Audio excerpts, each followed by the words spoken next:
नमस्कार दोस्तों, स्वागत है आप सबों का। दोस्तों आज के हम लोग सेशन में देखने वाले हैं मैथ पेडागोजी के 10 क्वेश्चन।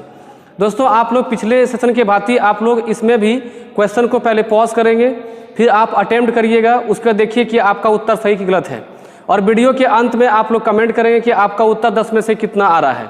ठीक है, आज हम लोग प्रयास करेंगे कि उन सभी क्वेश्चंस को किया जाए जो जिस क्वेश्चन में आप लोगों को काफ़ी कन्फ्यूजन होती है। तो चलिए हम लोग पहला क्वेश्चन शुरू करते हैं।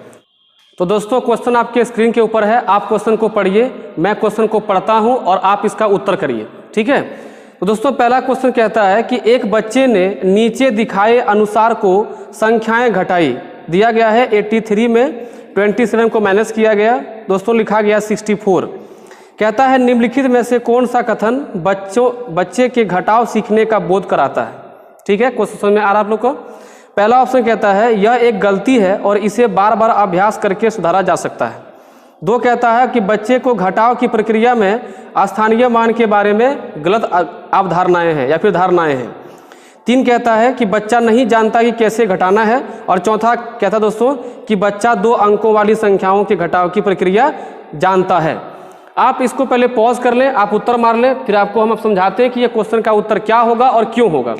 ठीक है, देखिए इसमें क्या किया गया है दोस्तों कि 83 को 27 से इधर देखते हैं, 83 को जो है 27 से भाग किया गया और दोस्तों लिखा गया यहाँ पर 6 और 4। तो यहाँ देखिए बच्चा क्या किया, सीधा क्या किया कि 7 को 3 से माइनस कर दिया और 8 में 2 को माइनस कर दिया। यानी इस बच्चे के लिए स्थानीय मान का ज्ञान का कोई भी धारणा इसके पास है ही नहीं। तो दोस्तों इस क्वेश्चन में देखिए आपका दिया हुआ है ऑप्शन नंबर 2 में कि बच्चे को घटाव की प्रक्रिया में स्थानीय मान के बारे में गलत धारणाएं हैं। तो आप इसका उत्तर अगर 2 लगाए हैं तो आपका उत्तर बिल्कुल भी सही है। चलिए अगला क्वेश्चन देखते हैं। दोस्तों क्वेश्चन नंबर 2 आपके स्क्रीन पर है, क्वेश्चन पढ़िए आप लोग। क्वेश्चन कहता है कि रोमन अंकों का उपयोग आमतौर पर हिंदू अरबी अंकों जैसी संख्याओं के लेखन में क्यों नहीं किया जाता, क्वेश्चन मार्क। अब देखिए इसका ऑप्शन, पहला ऑप्शन कहता है बच्चे अंग्रेजी वर्णमाला और रोमन अंकों में भ्रमित हो जाते हैं। 2 नंबर कहता है कि रोमन अंक स्थानीय मान का नियोजन नहीं करते हैं, इसलिए इन अंकों का उपयोग करके गणना करना मुश्किल होता है। फिर कहता है दोस्तों कि रोमन अंक को याद करना मुश्किल है। चौथा कहता है कि रोमन अंकों का उपयोग करके संख्याओं को बताना एक जटिल कार्य है।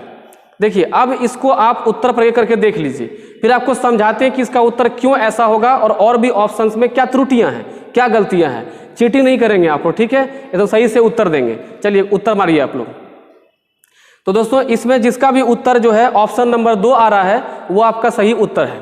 देखिए क्या कहता है कि रोमन अंक स्थानीय मान का नियोजन नहीं करते हैं, इसलिए इन अंकों का उपयोग करके गणना करना मुश्किल होता है। देखिए यहाँ पे ध्यान दीजिएगा, जैसे कि अगर हम लिखते हैं 20, दोस्तों इकाई और दहाई यहाँ आराम से पकड़ पा रहे हैं अंक को, लेकिन अगर हम यहाँ देखें तो आप देखिए कि यहाँ पर 2 सिंबल जो लगाया गया है रोमन अंक वाला, ये भी क्या है 20।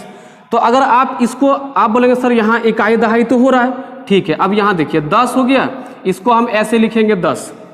तो आप बताइए कि भाई इसमें 10 में इकाई और दहाई आराम से आप बता पा रहे हैं बच्चे को, जो कि उसको आगे जीवन में मैथ में हर जगह काम आने वाला है। लेकिन क्या इसमें आप इकाई दहाई बता पाइएगा? नहीं बता पाइएगा। कहीं आप लिखते हैं 3, दोस्तों 3 को आप ऐसे लिखते हैं, देखिए इसमें क्या है कि 3 लकीर यूज किया गया, 3 लाइन यूज किया गया, कि यहाँ पर क्या है केवल एक अक्षर है 3। तो इस तरह से आप अगर प्रयोग करेंगे तो बच्चे को कभी भी स्थानीय मान का ज्ञान नहीं सिखा पाएंगे। अब देखिए अगला ऑप्शन कहता है कि रोमन अंक को याद करना मुश्किल। दोस्तों ऐसा बात नहीं, याद तो हम लोग कर सकते हैं, कहीं कोई दिक्कत नहीं है, ठीक है। फिर दोस्तों कहता है कि रोमन अंकों का उपयोग करके संख्याओं को बताना एक जटिल कार्य है। ऐसा नहीं है, रोमन अंकों का प्रयोग हम काफ़ी ढंग से करते हैं, हाँ, लेकिन ये थोड़ा सा जटिल होता है, थोड़ा मुश्किल होता है, और याद करना बच्चों को भी थोड़ा सा मुश्किल होता है। यहाँ तक कि आप लोगों को भी रोमन अंक बढ़िया से याद नहीं होगा। तो सोचिए बच्चा इसको कैसे आसानी से याद रख सकता है।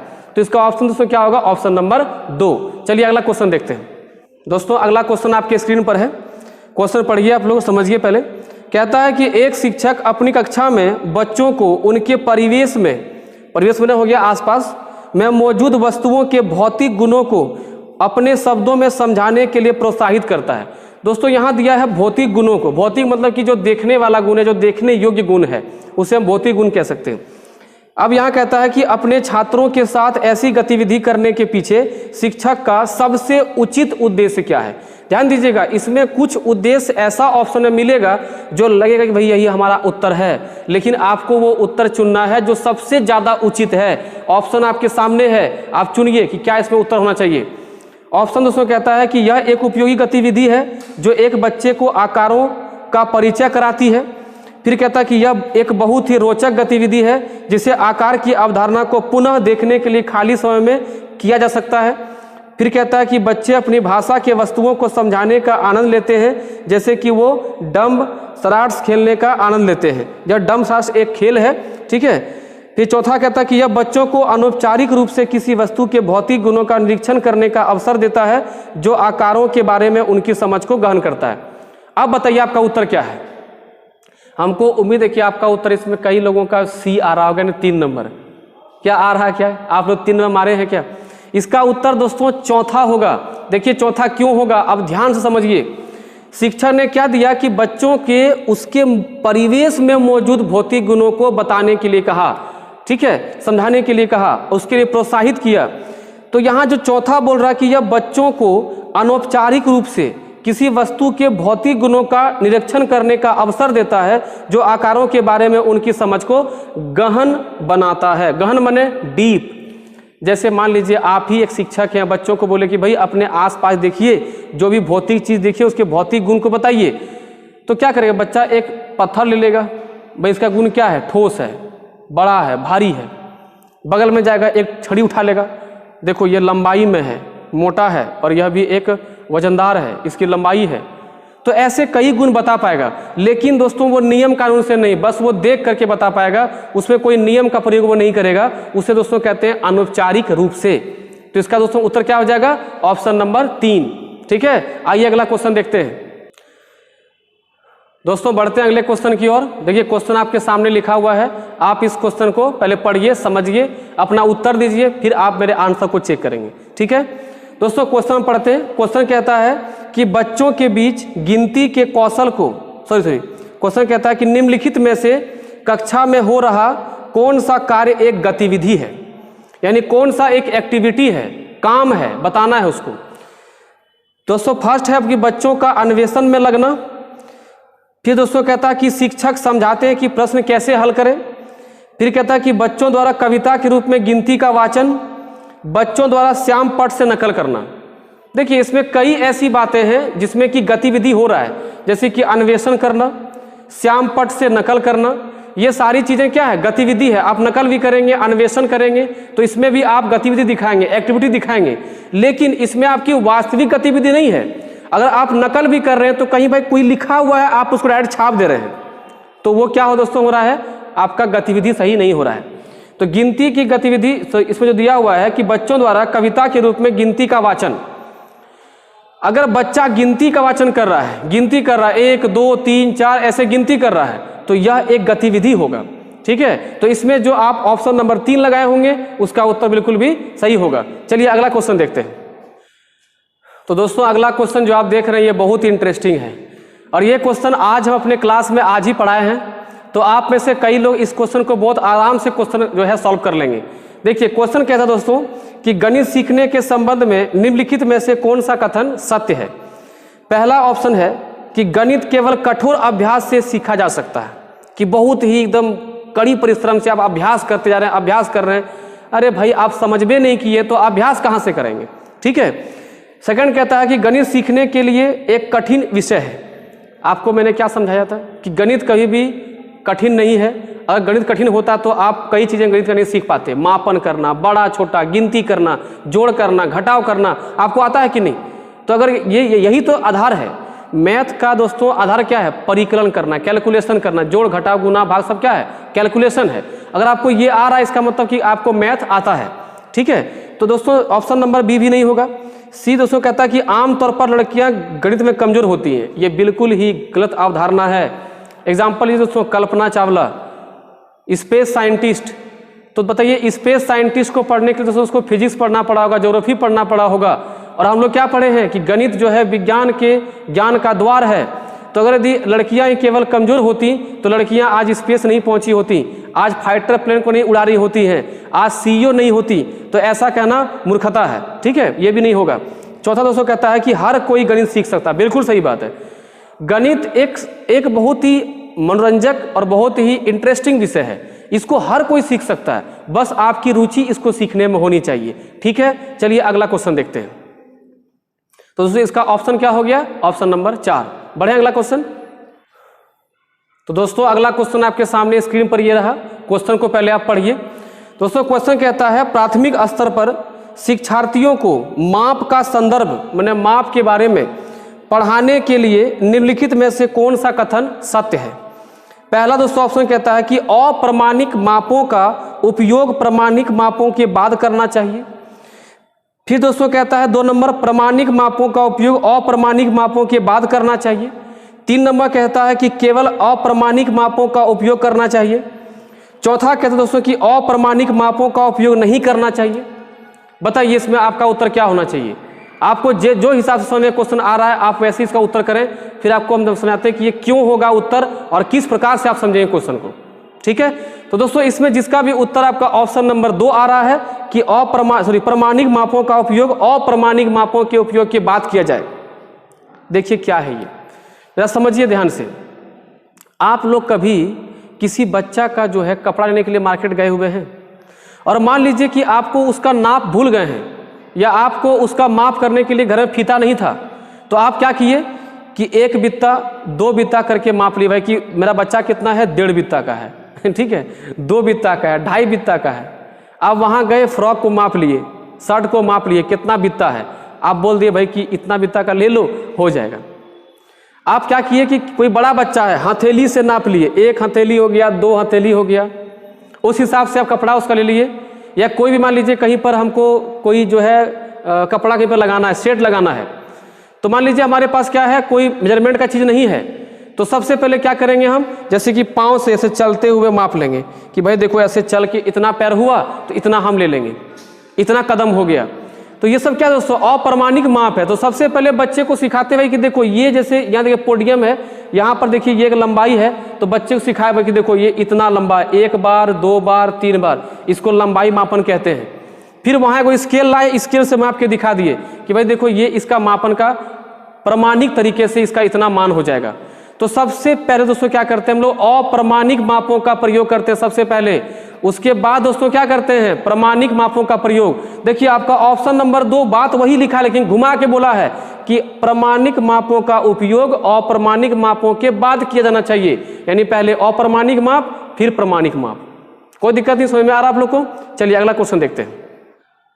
दोस्तों अगला क्वेश्चन आपके सामने है, आप इस क्वेश्चन को अटेम्प्ट करिए। बहुत ही इंटरेस्टिंग क्वेश्चन है। इसमें जो ऑप्शन दिया गया है मैं बाकायदा उसका चित्र भी आपको डाल दूंगा ताकि आप उसको देख सके कि भाई गिनतारा क्या होता है, कंप्यूटर तो आप जान ही रहे हैं, जियो बोर्ड क्या होता है, आप सब उसको समझ में आ जाए आपको, ठीक है। देखिए क्वेश्चन दोस्तों कहता है कि गणित के कक्ष में दृष्टि बाधितों मैंने जो देख नहीं सकता हूँ, दृष्टि बाधितों के लिए निम्नलिखित में से किसका प्रयोग शिक्षा के साधनों के रूप में किया जा सकता है? सबसे पहला ऑप्शन देखिए क्या है दोस्तों, गिनतारा। फिर दोस्तों क्या है, भिन्न का कट। फिर दोस्तों क्या है, संख्या चार्ट। नंबर 2 कहता है कि संख्या चार्ट, कंप्यूटर और जियो बोर्ड। 3 दोस्तों कहता है कि टेलर का गिनतारा, कंप्यूटर, जियो बोर्ड। चौथा दोस्तों कहता है कि कंप्यूटर, संख्या चार्ट, जियो बोर्ड। दोस्तों देखिए संख्या चार्ट वाला जहां पर भी ऑप्शन है आप सबको काट दीजिए, क्योंकि भाई संख्या चार्ट को देखना पड़ेगा। देखिए संख्या चार्ट देखिए आपको दिख रहा होगा स्क्रीन पर, तो संख्या चार्ट को बिना देखे आप समझा नहीं पाएंगे। और वहां क्या बोल रहा है, दृष्टि बाधित है, तो अगर संख्या चार्ट को नहीं देख पाएगा दृष्टि बाधित तो कैसे समझेगा कि संख्या क्या बोल रहे हैं आप? तो देखिए अगर आप ऑप्शन नंबर ए देखेंगे वहां भी संख्या चार्ट है, 2 देखेंगे वहां भी संख्या चार्ट है, 3 देखेंगे वहां भी संख्या 4 देखेंगे वहां भी संख्या चार्ट है। तो बोलिए आपका ऑप्शन कौन सा बच गया? Option number 3। तो आपको हम ये भी सिखा रहे हैं भाई कि ऑप्शन से भी चल करके आप क्वेश्चन के आंसर तक पहुंच सकते हैं। ऐसा नहीं कि कई मान लीजिए आप इन नाम में कंफ्यूजन में आ गए तो भाई कि कौन होगा नहीं होगा, तो आप उस नाम को पकड़िए जो भाई कि सब में है, तो वह देखना कि क्या वह होगा कि नहीं होगा, ठीक है। अगर वो नहीं होगा तो ऑटोमेटिक 3 ऑप्शन कट जाएगा, एक ही बचेगा, वो आपका उत्तर हो जाएगा, जो कि इसमें आपको हम सिखा रहे हैं। ठीक है, क्वेश्चन समझ में आपको आ रहा बढ़िया से, कहीं कोई दिक्कत नहीं है। चलिए अगला क्वेश्चन देखते हैं और आप लोग कमेंट कीजिए कि क्वेश्चन आपको देखने में क्लियर लग रहा है कि नहीं लग रहा है, क्वेश्चन आप अच्छे से पढ़ रहे हैं कि नहीं पढ़ रहे हैं। ठीक है, चलिए आगे क्वेश्चन पढ़ते हैं। दोस्तों अगला एक बहुत ही इंटरेस्टिंग क्वेश्चन, इसमें भी आपको हम जो है आकृति आपको दिखा देंगे ताकि आप इस क्वेश्चन को भली बात समझ जाएं और आप खुद इसका उत्तर कर सकें। ठीक है, देखिए क्वेश्चन दोस्तों कहता है कि आकृतियों के निम्नलिखित पहलुओं में से किसका प्राथमिक स्तर से कोई संबंध नहीं है। पहला ऑप्शन प्रतिरूप यानी पैटर्न, फिर दोस्तों कहता है कोण, तीसरा में है सममिति और चौथा है चौपड़। देखिए अगर यदि इसमें दोस्तों अगर इसमें जो है कोण नहीं होता, आप देखिए चौपड़ भी देख पा रहे हैं, कोण भी देखे होंगे, सारे आकृति को देख लिए। अगर इसमें कोण नहीं होता दोस्तों तो इसका उत्तर होता चौपड़, लेकिन कई लोग इसमें चौपड़ आप लोग उत्तर मार चुके होंगे, तो इसमें सही उत्तर क्या दोस्तों होना चाहिए कोण, क्योंकि प्राथमिक स्तर पे कोण का कोई पढ़ाई नहीं होती है। क्लास 5 पार करने के बाद ही आप कोण को पढ़ते होंगे, संगत कोण, अपना क्या कहते हैं शीर्षाभिमुख कोण, विलोम कोण, ये सारे कोण पढ़ते हैं वहां पर। ठीक है, तो ये सारे चीज की अवधारणा कहाँ से दोस्तों हम लोग क्लास 6 के बाद सीखते हैं। तो क्लास 6 के बाद क्या दोस्तों होता है, उच्च प्राथमिक होता है। हम लोग यहाँ बात किसी कर रहे हैं, प्राथमिक की बात कर रहे हैं। ठीक है, समझ में आ रहा क्वेश्चन आपको। चलिए अगला क्वेश्चन देख लेते हैं। तो दोस्तों अगला सवाल देखिए आपका एनसीएफ से जुड़ा हुआ है। हम आपको कहते हैं हर बार कि एनसीएफ एक ना एक सवाल आपके एग्जाम में जरूर देगा, क्योंकि एनसीएफ पेडागोजी का आधार है और एनसीएफ को आपको एकदम बहुत ही मजबूत रखना है। तो जो भी लोग हमसे एनसीएफ पढ़े हुए मैथ पेडागोजी का आप क्वेश्चन अटेम्प्ट करिए और देखिए कि उत्तर आपका सही है कि गलत आ रहा है। ठीक है दोस्तों, क्वेश्चन कहता है कि राष्ट्रीय पाठ्यचर्या की रूपरेखा 2005 के अनुसार, यानी कि एनसीएफ 2005 के अनुसार प्राथमिक स्तर पर गणित शिक्षण का उद्देश्य निम्नलिखित में से कौन सा नहीं है। ध्यान दीजिएगा, प्राथमिक स्तर पर गणित शिक्षण का उद्देश्य निम्नलिखित में से कौन सा नहीं है। पहला दोस्तों ऑप्शन है कि गणित में उच्चतर और अमूर्त पढ़ाई की तैयारी कराना। सेकंड कहता है कि गणित को बच्चे की जिंदगी के अनुभवों के साथ जोड़ना या फिर भाग बनाना। देखिए ऑप्शन नंबर 2 में दिया हुआ है, ये बिल्कुल सही बात है। थर्ड दोस्तों कहता है कि समस्या समाधान और समस्या प्रस्तुत करने के कौशल को प्रोत्साहित करना। बिल्कुल सही है कि शुरुआत से आपको समस्या का समाधान करने का उसको प्रोत्साहित करना पड़ेगा।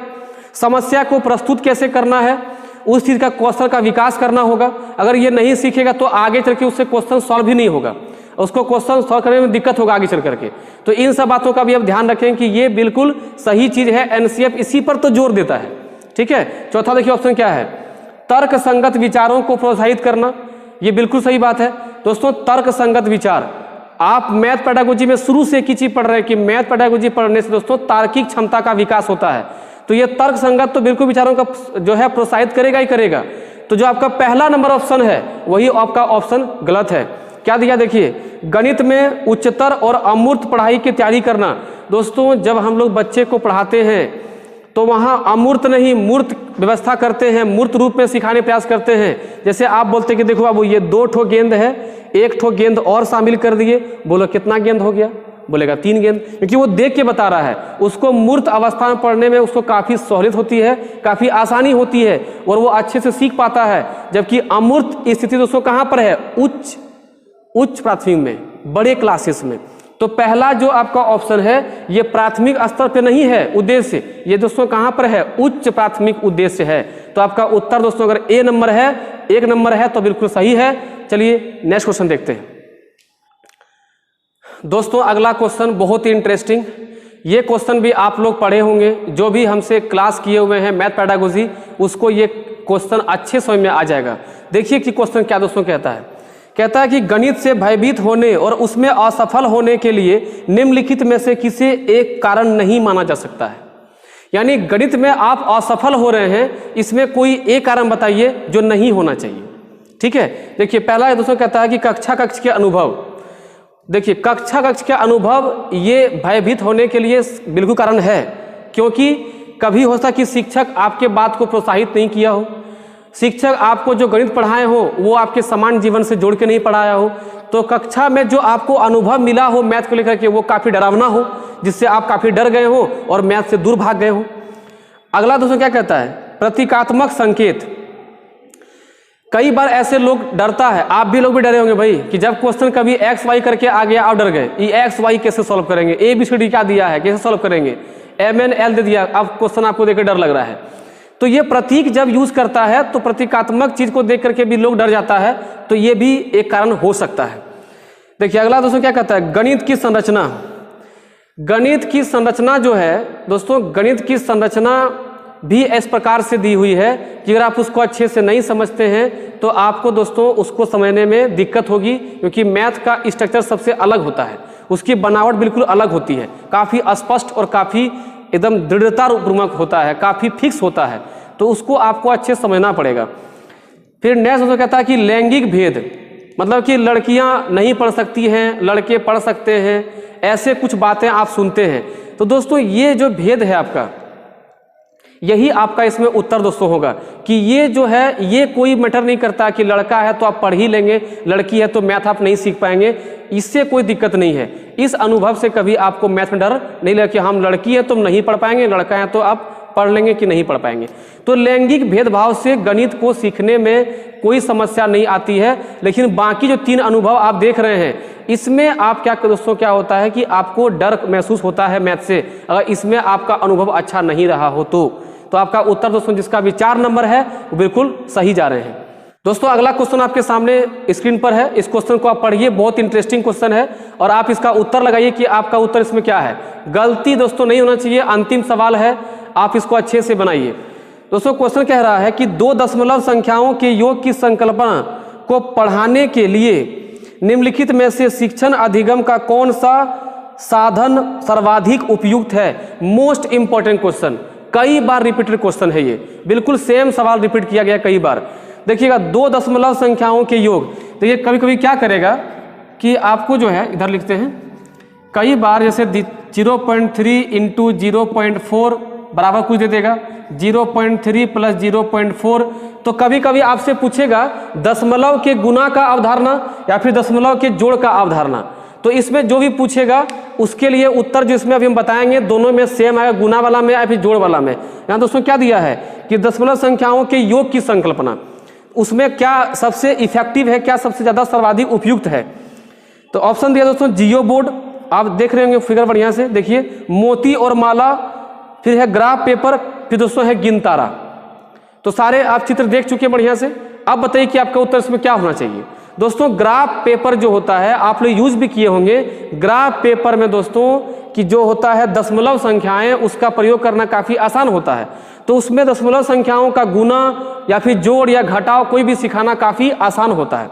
ठीक है, तो आप लोग का क्या उत्तर आ रहा है, इसमें उत्तर आपका होना चाहिए दोस्तों सी नंबर, यानी 3 नंबर ग्राफ पेपर। ठीक है, चलिए तो अब आप लोग अपना जो है उत्तर सबमिट करिए, अपना उत्तर जो है सेंड करिए कमेंट करके, किसका नंबर जो है 10 आ रहा है या फिर किसका 9 आ रहा है, किसका 8, किसका 7, किसका 6।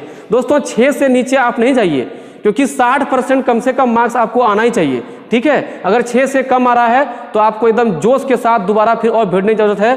कल दोस्तों फिर हम लोग मिलेंगे इसी जोश के साथ और कुछ मैथ के पढ़ाए हुए क्वेश्चन के साथ। तब तक आप बने रहिए दोस्तों चैनल के साथ, तब तक के लिए जय हिंद।